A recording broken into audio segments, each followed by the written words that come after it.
Hello friends, आप लोग कैसे हैं। उम्मीद करते हैं आप लोग ठीक होंगे, आप लोग हेल्दी होंगे।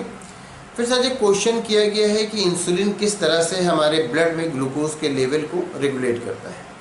तो इसी के बारे में आज हम बात करेंगे। हम जानते हैं कि इंसुलिन एक तरह का हार्मोन होता है। इंसुलिन एक हार्मोन है जो हमारे जो पैंक्रियाज हैं वो इस हार्मोन को सिक्रेट करता है।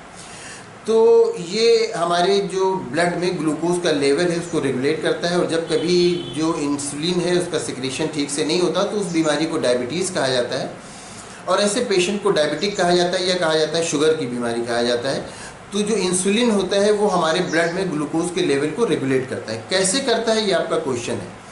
तो सबसे पहली बात तो ये कि ये दो तरीके से करता है। एक तरीका तो ये हो गया कि जब हमारे ब्लड में ग्लूकोज का लेवल इंक्रीज़ हुआ, हमारे ब्लड में ग्लूकोज का लेवल बढ़ा, तो उस टाइम में जो पैंक्रियाज है उसने इसको जो इंसुलिन हार्मोन है इसको सिक्रेट किया हमारी बॉडी में, और उससे हमारी बॉडी में ग्लूकोज का अपटेक लेवल बढ़ जाता है। ग्लूकोज को ज़्यादा लेने का लेवल बढ़ जाता है। ग्लूकोज हमारी बॉडी ज़्यादा यूज़ करे इसका लेवल बढ़ जाता है। तो जब ग्लूकोज के अपटेक का लेवल बढ़ता है तो वो ग्लूकोज फिर जब ज़्यादा यूज़ करेगा, ज़्यादा लेगा, तो फिर जो ब्लड में ग्लूकोज का लेवल है वो कम हो जाएगा, वो मेंटेन रहेगा एक लेवल पर, वो कम हो जाता है।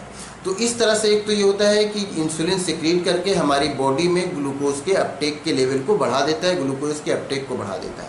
अब उसमें हमारी बॉडी क्या करती है, हमारी बॉडी ये करती है कि उस ग्लूकोज को या तो यूटिलाइज कर लेती है, यूज़ कर लेती है उस टाइम में, या फिर उसको ग्लाइकोजन के फॉर्म में स्टोर कर लेती है। दोनों ही तरीके अपनाती है हमारी बॉडी।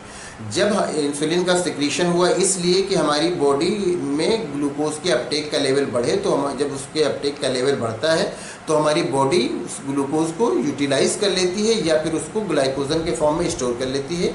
इस तरह से ब्लड में ग्लूकोज का लेवल कम हो जाता है। तो एक तरीका तो ये हुआ। दूसरा तरीका ये होता है कि इंसुलिन का सिक्रीशन होता है। जब ब्लड में ग्लूकोज का लेवल बढ़ा, इंसुलिन का सिक्रीशन हुआ, तो फिर जो ब्लड में ग्लूकोज का लेवल बढ़ रहा है तो उस ग्लूकोज के डिपोजिशन को स्टिमुलेट कर देता है ये जो इंसुलिन है। तो ग्लूकोज का डिपोजिशन हो जाता है जाकर के लीवर में, मसल्स में, ग्लाइकोजन के फॉर्म में। तो इस तरह से भी जो ब्लड में ग्लूकोज का लेवल है वो कम हो जाता है, ग्लूकोज का लेवल मेंटेन हो जाता है, क्योंकि उसका डिपोजिशन अब हो गया ग्लाइकोजन के फॉर्म में, चाहे लीवर में हो चाहे मसल्स में हो, लेकिन उसका वहाँ से डिपोजिशन हो गया। और पहला फॉर्म जो ये था वो तो ये था कि हमारी बॉडी उसके अपटेक, ग्लूकोज के अपटेक का लेवल बढ़ जाता है तो हमारी बॉडी उसको ज़्यादा यूज़ करती है, और या फिर उसको ग्लाइकोजन के फॉर्म में स्टोर कर लेती है। तो इस तरह से जो इंसुलिन होता है वो ब्लड में ग्लूकोज के लेवल को रेगुलेट करता है, मेंटेन रखता है। तो उम्मीद करते हैं आपको आपके क्वेश्चन का आंसर मिल गया होगा। अगर इसमें किसी तरह का कोई कन्फ्यूज़न है या कोई और क्वेश्चन है तो आप पूछ सकते हैं।